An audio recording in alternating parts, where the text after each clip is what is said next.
Hey y'all, it's David with Beagles on Fire. Sorry I haven't got something put out the last 2 days. I've been tied up with some different things. Got a bunch of puppies being born. Had 2 litters this morning. Been up a lot at night trying to check on the mama dogs. All went well. Atlanta had 5 and Josie had 5 this morning. Had to help them a little bit, but we got it done and they're all good as of when I left home. I come up here to work today on Thursdays. I'm at the office some. And so anyhow, just giving you an idea as to what was going on. My wife has a friend that has in for the fight of her life with cancer. I'll talk a little bit about that. So I was dealing with something that was related to that, and I'll explain that on one of the mornings. And by the time I sit down to try to do my series on types of dogs, it seemed like the day had gotten away from me, and I just wanted to make sure I was fresh with what I was doing. So figured I'd do this before I went home today. Today we're going to talk about the Gunshy or Skittish dog. There's 2 different applications there, but you'll see what I'm talking about as we relate this to our life. First of all, let's talk about what is a Gunshy dog. Well, a Gunshy dog is one that when you fire a gun, the dog typically takes off running, tucks its tail, and you won't see it for a little while. It may actually be totally through hunting for the day, and it may come back in a few minutes and start to hunt again until you fire the gun again. It's very hard to want to hunt with a Gunshy dog because, they may produce a rabbit for you to shoot at, but when you shoot at it, your dog is nowhere to be found.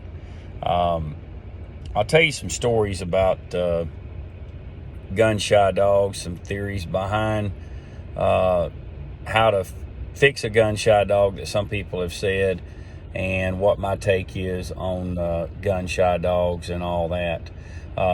First of all, I do not believe that a Gunshy dog, I don't believe it's a hereditary trait myself. Some people might argue that, but I personally have had dogs that had been made Gunshy that I bred and raised dogs out of and did not pass on to the pups. I believe that in every instance of a case of a Gunshy dog, it's a man-made problem. And you say, well, what do you mean, David? Well, let me explain to you. When I sell a young started dog, people ask me, say, well, you mean you hadn't shot around these dogs and you can't tell me this dog's ready to go? I'll tell you why I do what I do, and it's for this simple reason.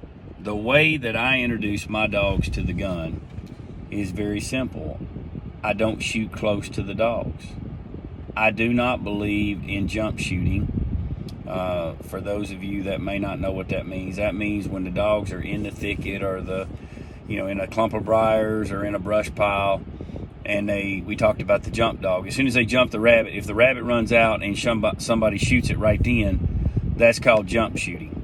And the dogs are very close at that point. Now, if you've got a seasoned dog that's had plenty of gunfire and somebody done that, it wouldn't bother them at all. And there's some people that go around bragging, see, you can shoot right over their head and it's no problem at all. Okay, well, that's fine. But the first time you do that, you're running a big risk that you may make that dog Gunshy. I sold a dog to a guy that's a local guy. I don't believe he has beagles anymore, but I sold a dog years ago to a guy. She was a 5-month-old, doing fantastic, hunting hard, just well on her way to being an excellent, excellent rabbit dog. But you see, he had some friends that he went with that are like a lot of guys that those of us who have dogs, we go out with people and they call themselves rabbit hunters. They want to come along, but we talked about some of them and some other types of this series, types of dogs we had. They're just there to shoot. They don't really give a flip about helping you out with anything. I think we talked about them when we talked about the Me Too dogs and the pack dogs. They're just along for the ride. But their deal is they just want to fire a gun. And so this guy took his dog out, 5 months old. She's doing great. He couldn't stand it. He had to take her. So these 3 guys are standing around a brush pile. The little 5-month-old pup goes in there and jumps a rabbit. Does her job. As soon as the rabbit comes out, these 3 grown adults unload their 12 gauge on this rabbit and miss it. But of course, the dog's 15 yards or less away, and you got about 6 to 9 shots of a 12 gauge that went off 15 yards from the dog. Well, what did the dog do? The dog tucked his tail and ran back to the truck. And from that moment on, that dog was gun shy. And he said, well, David, could it hunt? Yeah, it would hunt. As long as you wanted to go hunt, it'd hunt. But the minute that anybody fired a gun, it was done. It'd go back to the truck and was no longer going to do much for you. I've owned some other dogs before that were made gun shy by people, and when I got them back, some of them you'd fire the gun and you know, not jump shooting, but fire the gun, and you know, they're 50, 75 yards back behind the rabbit running it. But if they heard that gun go off, you wouldn't see them for about 10 minutes, and then they'd come back up around.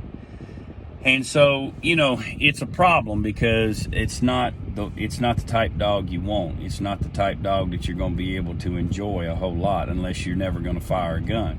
And if you're a rabbit hunter and you're wanting to really hunt and kill some rabbits, then that's not going to be your cup of tea right there. So you say, well, David, what's some ways to fix a gun-shy dog? David's favorite answer to that is this: the best way to fix a gun-shy dog is to never make a dog gun-shy. Now that's real excellent, brilliant there, right?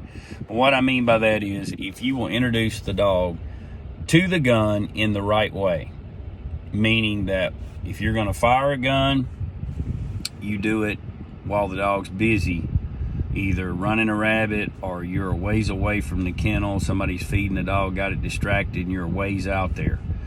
I do not think it's a good idea to take a puppy to a shooting range and sit there and listen to high-powered rifles go off and all that, because once you've created this gun-shy problem, you have a serious problem on your hands, because it's very hard to fix. And you say, well, David, have you ever fixed it?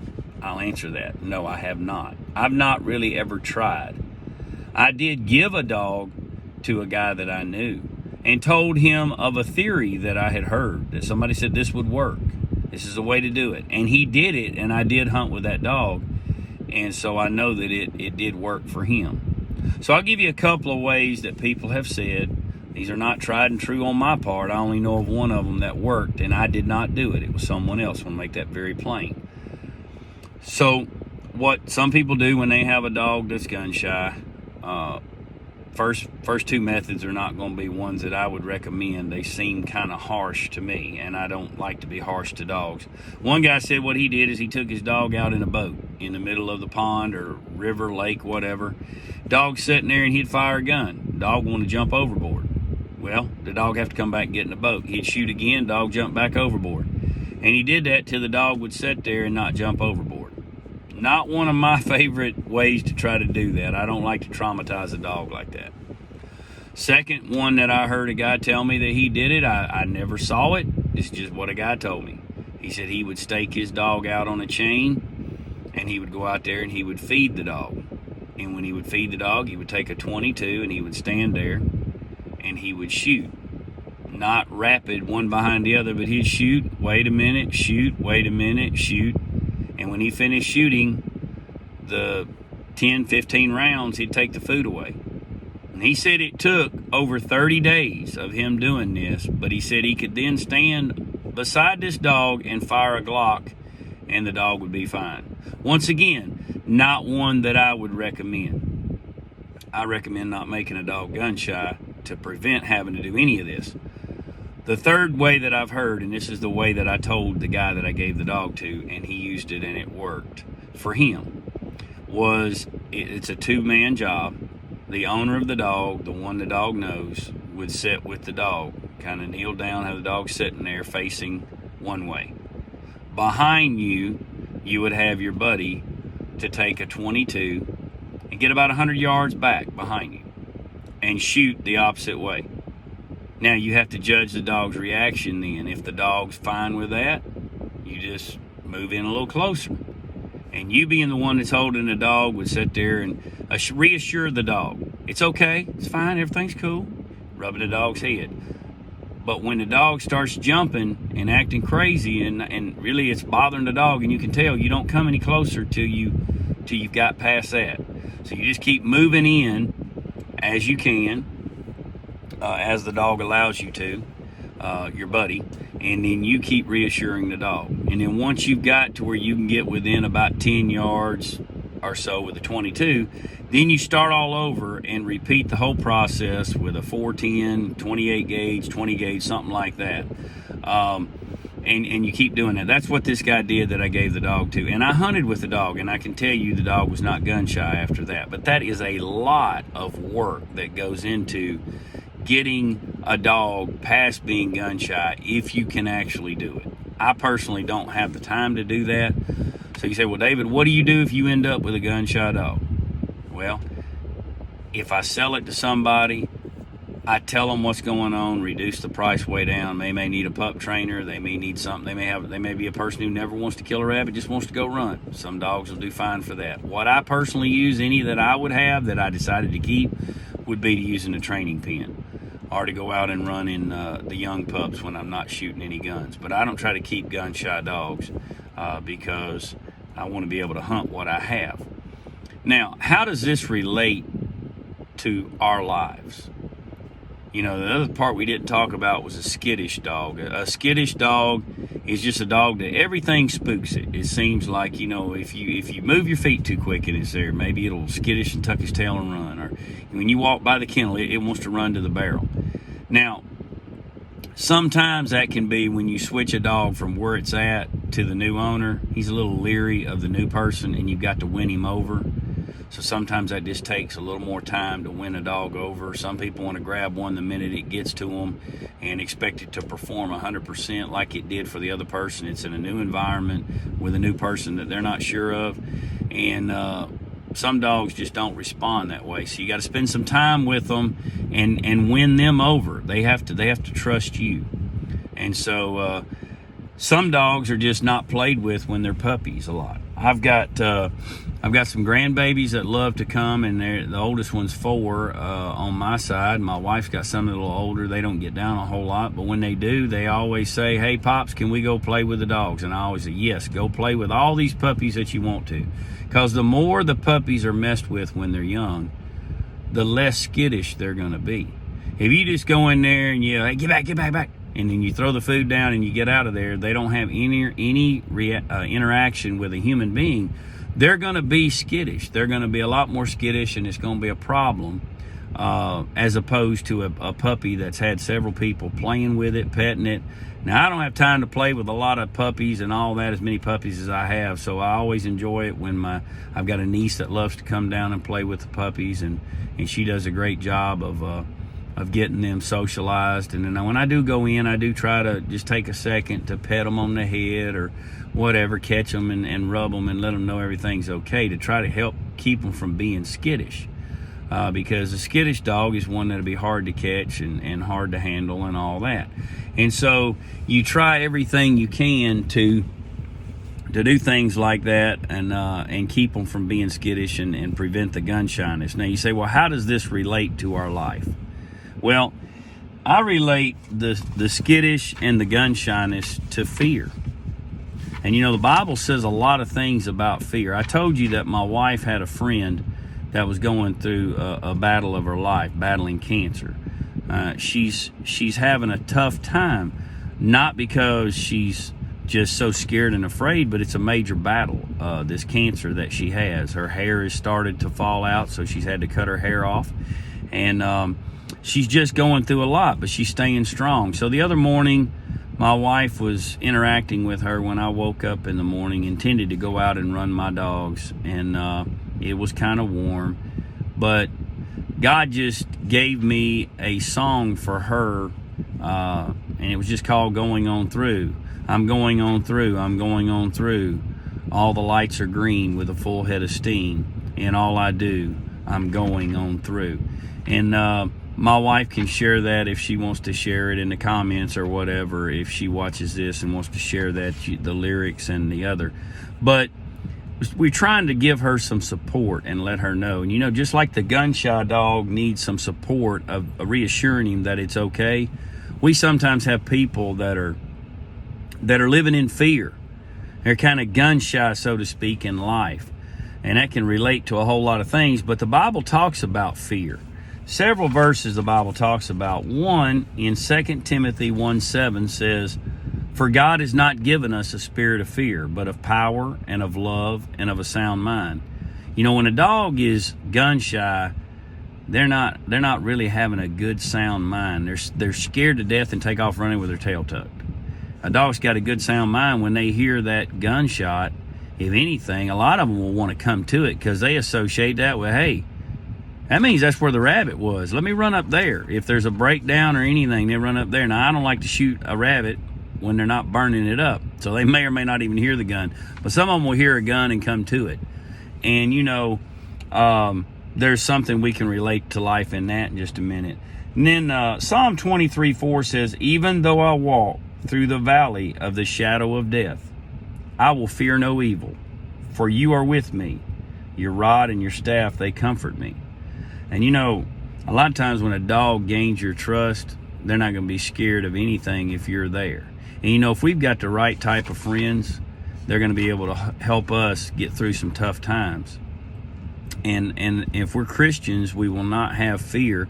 You say, "Well, Dave, does that mean you're never going to be scared of anything?" No, I don't believe that.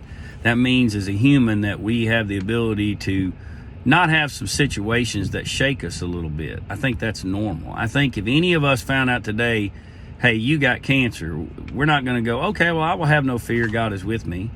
We have to get to that point. We have to trust God. Okay, God, you are in control. Whatever your will is for me, then I have to accept it and move forward.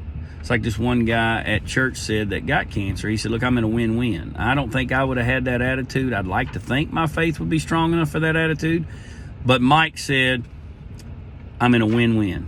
I said, "What do you mean?" He said, "If I live, I'm here with family. If I die, I'm with my maker. So what is there to lose?" Now, that's a great attitude. He had conquered fear. And you know, the Bible also says that the Lord says, "Fear not, for I have redeemed you. I have summoned you by name. You are mine." That's Isaiah 43:1. You know, the dogs are not too scared when they're out there in a lot of situations, because when they hear our voice and we call their name, they know who we are.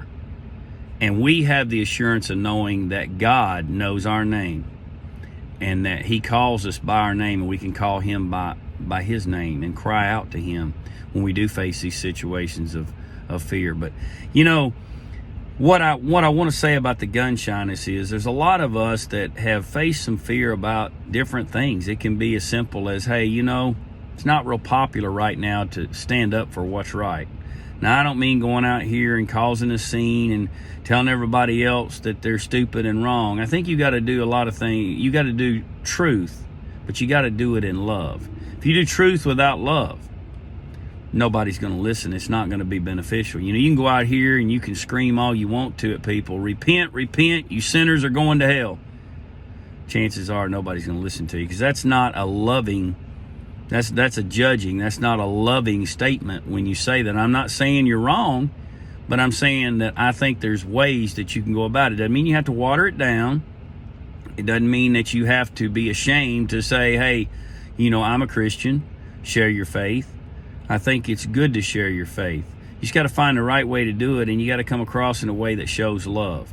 And I think some of us are gun shy in that we're scared to sound off about what we want to stand up for. And then you got a lot of other people in the world that they're walking along their walk, but the minute that a gun goes off, I don't mean a literal gun. I think as humans, if we're out in a crowd, we hear a gun, we're all going to be gun shy. You say, what do you mean? We're not going to stick around, and if we know it's a gun, we're going to be running for cover. I think that's normal. What I'm talking about is we walking along life, and when everything's going fine, we're all good. Everything's great. You know, it's easy on Sundays to cry out and say, hey, you know, yes, I'm a believer. Yes, I have faith. But Monday through Saturday, when things go wrong, when that gun goes off in life, so to speak, are we shy? Do we run from it? When a problem arises, do we try to run from it? Or do we try to pursue and continue on? Do we help others pursue and continue on? What are you going to do when the gun goes off in life? You know, imagine a runner that there's a starting gun, they call it. And a runner that was up on the line, and when the gun went off, he tucked his tail and went back to the locker room, or whatever runners do, where they get dressed at. You'd say, that guy is crazy. When you're a runner and you're sitting there ready to take off, you're waiting on that gun to go off. You're just like, I want to go, make that gun go off, let's get this thing started. And in life, we need to seek when God pulls the trigger for us to do something. We need to go. We don't need to tuck our tail and run the opposite way to try to get away from him, to try to hide. We need to pursue and go, because there's good things waiting for us if we'll just continue to pursue and go. So I challenge you to not be gun shy in life, and I also challenge you to help those others that are skittish when it comes to problems, those that when something comes along and they can't handle it, they want to run and hide. Help them, help them along their way, encourage them, and just go tell people the truth, but do it in love. This world right now is so mixed up and just needs some people to stand up for the truth, but also to do it in love. That's the problem. We got people that are standing up for what they think is the truth on whatever side of whatever issue you're on. I'm not here to argue politics or any of that kind of stuff, but you don't see a whole lot of love coming from either side of any situation. It's I'm right, you're wrong. We never solve problems by I'm right, you're wrong. We have to sit down and we have to have some love one for another, hear each other out, and then come to a conclusion. It might be we agree to disagree, but does that mean we have to hate each other? It's crazy to me that we have Americans sitting here arguing over things to the point of hatred and rioting and craziness that's going on. And you know what I think is happened is there's some people that are the 1%. I'm not talking about, when I say minority, there's the silent majority. I don't mean there's no racial part in when I say silent majority. I'm not talking black, white, anything. I'm saying when the majority of the people go to a football game and they are fine and happy that there's a prayer at the football game, and the less than 1% complain about it, I think that it's a shame that those people can shut down what the majority wanted to have done. And I say silent majority because the problem is the majority is being silent on a lot of issues that if they'd speak up, some of these things would not go on. You see where we got when we've took prayer out of school? We've now got a push to take away the national anthem. What in the world is going on in our country? We need to pray that God will get back in our lives and in our country and work in our country and work in the lives of those in our country. And so I just challenge you today, don't be gun shy when it comes to standing up for truth. Not opinions, but truth. But do it in love. Y'all have a great day.